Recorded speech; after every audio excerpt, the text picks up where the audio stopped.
let's talk Brandon Aiyuk, man. I mean, I'm ready for it to be over. Everyone's ready for it to be over.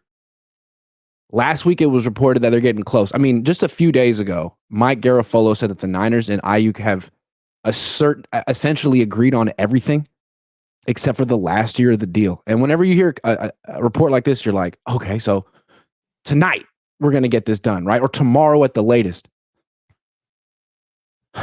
Guess not. Garafolo says the Niners feel like they've caved already. I don't know. If it still feels messy to me. How do you interpret this situation, and do you think it's going to get resolved soon? I think it has to get resolved soon because he needs time to prepare for the season. And so the 49ers feel the urgency. I honestly feel like, I know this is, not everyone agrees. And shout out to Loa. I highly respect your father. He's a role model to me. But I know he doesn't agree on this. But I will say that I got to take my hat off to Brandon Aiyuk for sticking with his guns, man. Like, he is not backing down. And I respect him for that. Now, there's certain things I don't think he should have done on social media throughout the offseason. I think you got to give him some credit, though, for sticking with his guns. It's hard to do at 26 years old. And I think no matter what happens at this point, the 49ers have lost this situation because they're going to pay Brandon Aiyuk more than they wanted to pay him if they keep him. If they trade him, they're not going to get anything back that's going to supplement the loss of Brandon Aiyuk. So either way, at this point, if you're looking at it, who's winning, who's losing, it's Brandon Aiyuk's winning this thing. And as far as the contract, that is actually a big difference. A year is a big difference. Like, okay, you're agreed on the first 3 years, but you're not agreed on how many years. That's a big difference. It's not like that's just like a minor thing that they just got to hash out. It's a big deal. So I don't know. I think it gets done this week, but I thought it would have got done a long time ago. I don't. I guess that's where I want to start. I don't think it gets done this week. I think we keep hearing reports like they're close, but I don't think it means anything. I think it'll get done, but I think it's going to be on the Bosa timeline. I think we're talking September, not August, and I think they really need a deadline to get this across the finish line because the way I look at it is I still think the Niners are messing with Aiyuk in the sense that they think he's bluffing. I think it's a game of chicken. I think they think he's bluffing. I think they think he doesn't really want to go to Pittsburgh for obvious reasons, right? Yeah. Look at their quarterback situation.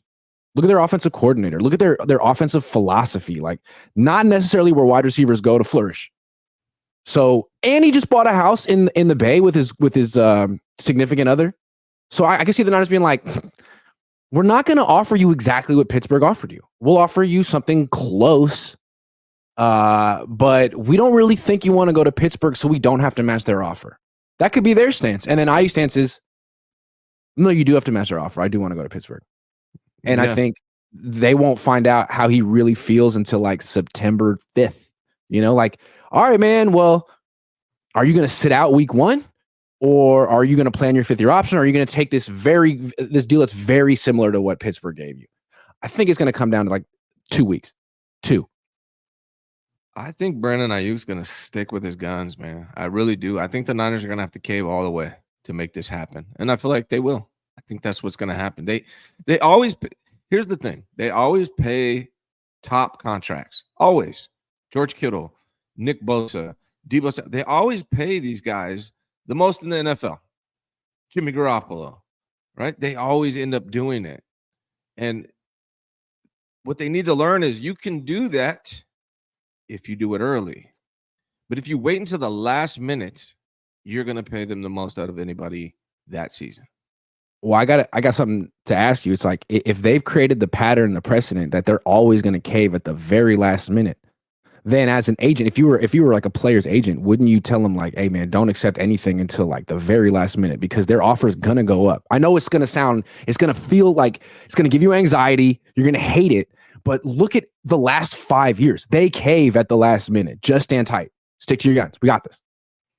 Yes, but I think if you would have made Brandon Aiyuk the highest paid outside of, Jefferson, if you would have, or Tyreek Hill, if you would have made him the highest paid early, he might have jumped on that. I mean, that's what Brandon Aiyuk said. Whether he means it or not, I don't know. I see what you're saying, and the agent could be advising that, and that could be the way they're taking it because you're right. There's a track record of the Niners folding at the last minute with this stuff. But if I'm the Niners, I'm going to get up aggressive and say, look, We don't want to do the same thing that we've been doing with everybody and wait until the last minute and putting them in a bad position to start the season. We want to make you the third highest paid wide receiver in the NFL right now. I don't know. Part of me thinks Brandon Aiyuk would take that. I mean, that's what Brandon Aiyuk said. That just because he says it doesn't mean it's true. But if I'm Brandon Aiyuk, I don't want to go to the Steelers.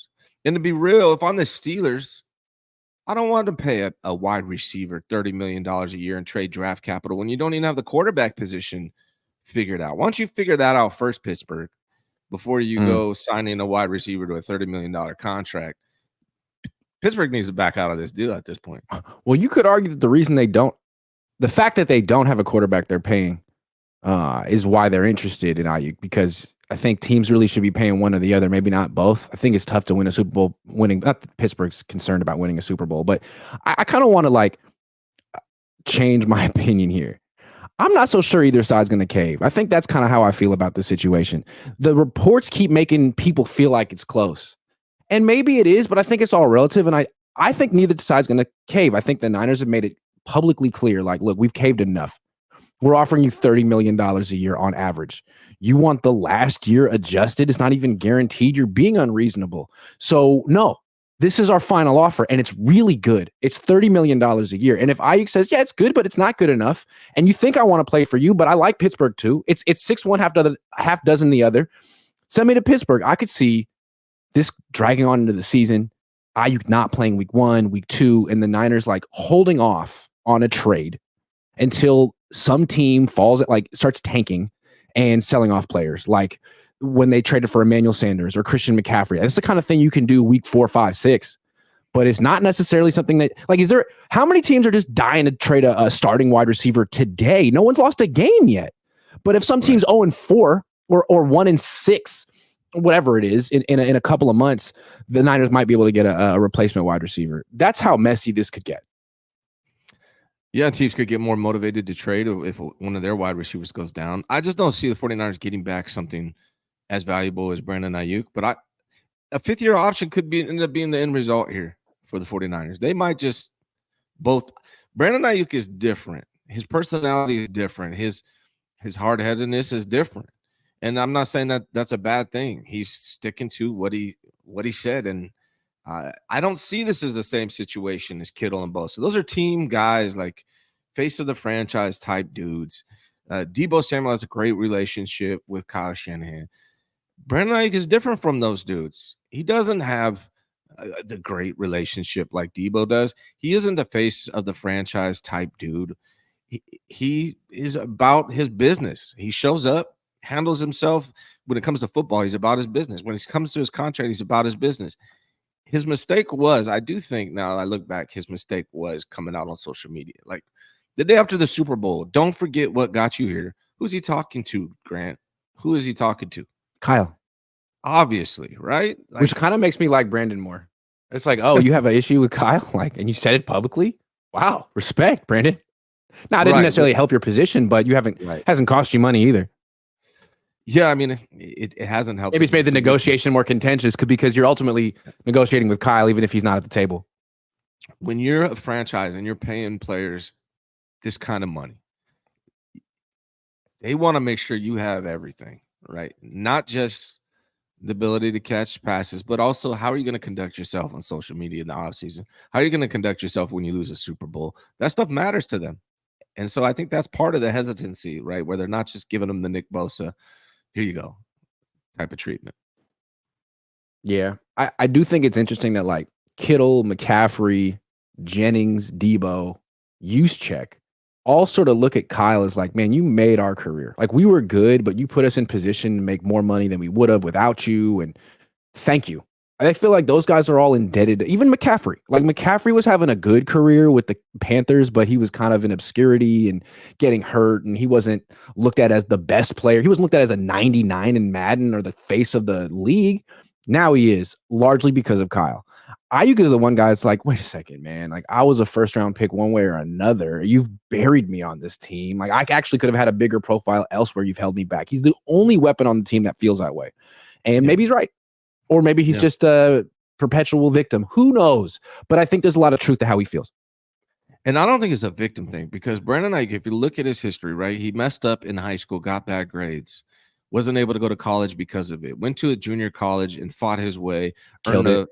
he killed it, earned a scholarship, overcoming this adversity, ended up being a first round pick from junior college. That's tremendous. I think he just believes in himself. I think that's Yep. what it is. It's like Yeah. I've overcome this I've adversity bet on myself already, every step of the way. and I've made it. And Yeah. I think that's what he thinks. He's like, dude, Yeah. I could be good on any team. I think he thinks that. Including Sierra College.